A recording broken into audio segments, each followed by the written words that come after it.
Hello, welcome to Math 60. My name is Amy Curry and I will be your instructor this term. This is the first of many videos. All of the videos have accompanying files for taking notes. If you have a printer at home or access to a printer wherever you might be, please print these out and take notes along with the videos. If you don't have access to a printer, then do your best to take notes on notebook paper. And then all of these notes will be collected either when we come back or at the end of the term. So let's get started with an introduction to algebra. That's what this class is algebra. Really what algebra is about are variables. So let's read this definition. It says a letter or symbol that is used to denote an unknown number.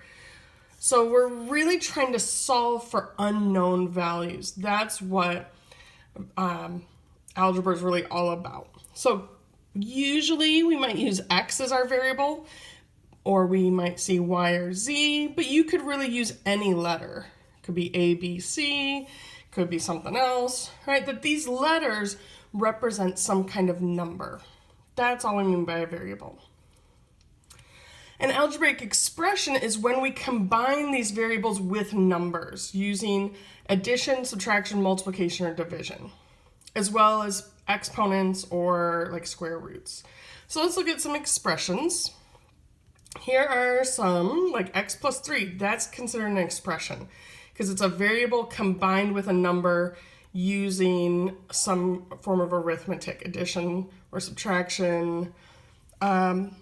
One thing about algebra that's important is that if we write numbers next to each other, we're assuming they're multiplied. So let's put that somewhere. So numbers and letters next to each other are multiplied. That's going to be an important thing for us to keep a lookout for. So in this third example, negative 2/3 is being multiplied by z squared. Or in the previous one, the 5 is being multiplied by y. So we could write this as 5 times y, but 5y just makes sense together. Similarly, if we write xy squared, that is two different things. It's an x times a y squared, and the x is not being squared. So we're going to talk more about rules of exponents later in this chapter, but it's important to notice, like, if two things are multiplied, we'll just usually write them next to each other. Another thing is we should definitely not use an x for multiplication. We can use a dot, or you can use a star if you're not like in the dot. But we shouldn't use an x because now x is our variable. All right, so decimals are certainly going to be some of the numbers we'll see in algebra. We'll see square roots sometimes. But these are all considered expressions because they're variables mixed up with different numbers in arithmetic. One of the things we're going to do, especially in this section, is substitute a number for a variable. Substitute, another way that sometimes we say that is to plug in. That's sort of the little like shorthand, less technical way to say substitute. Another way we say this is evaluate. So if you see anything about substitute or evaluate, those both mean to plug in for our variables. So let's try one of these. It says evaluate 5x plus 2 times the quantity of y plus 6 for x equals 3 and y equals 1. When I verbalize this expression, I put times in there, and we need to recognize that parentheses are another way we say multiplication, but the 2 is next to the y plus 6, so that's a multiplication. Same with this 5 and the x, that's also being multiplied. But now let's just plug in our numbers. Usually we're going to substitute using parentheses. So we're going to plug in or substitute using parentheses. That is especially important when we're substituting negative numbers or fractions. Those absolutely have to be in parentheses, but it's a good thing to do even if they're whole numbers like 3 and 1. So let's try this. 5 times 3, because x is 3, plus 2 times, and instead of y, I'm putting in a 1. It's already in parentheses with the plus 6, so I think I'm just going to go with that. Too many parentheses sometimes gets confusing too.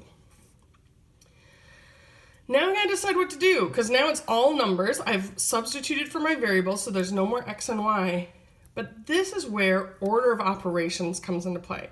We have to know what to do first when it's all numbers.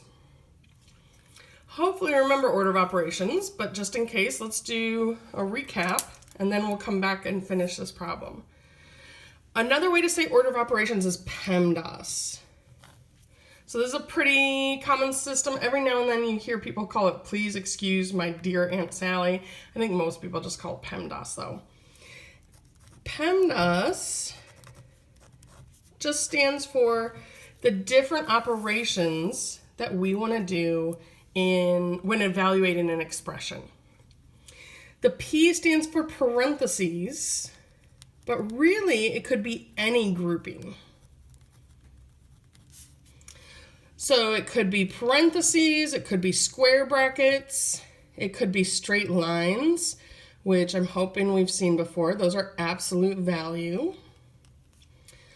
Square roots with more than one thing under the square root is a way to group pieces of a formula or an expression together.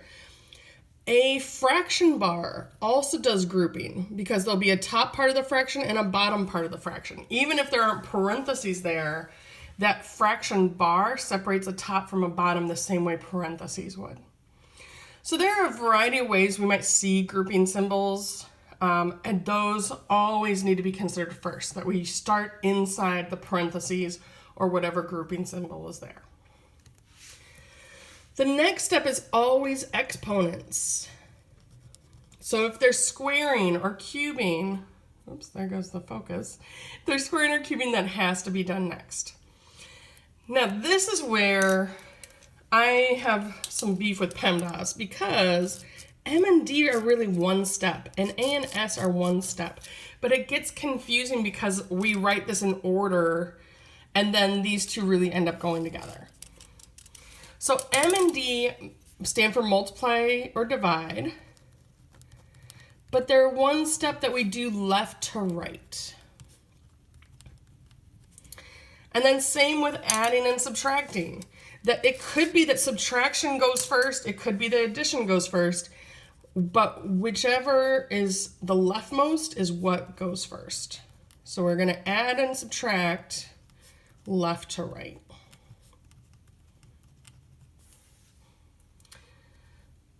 All right, so let's go back to our example and finish this up. So it's order of operations says do the inside of the parentheses first. Now this parentheses is just multiplication. So I can even write it 5 times 3 if that helps. But the second set is 2 times, and then we should actually do the 1 plus 6 to get 7. There are no exponents, so the next step is multiply and divide. So I shouldn't do the 3 plus 2 in the middle. Addition's the last step. Instead, we should think of this as 15 plus 14, which is 29. So as we get more and more difficult, we need to keep in mind these order of operations. That's how we know what to do first when we're evaluating or substituting in values of the variable.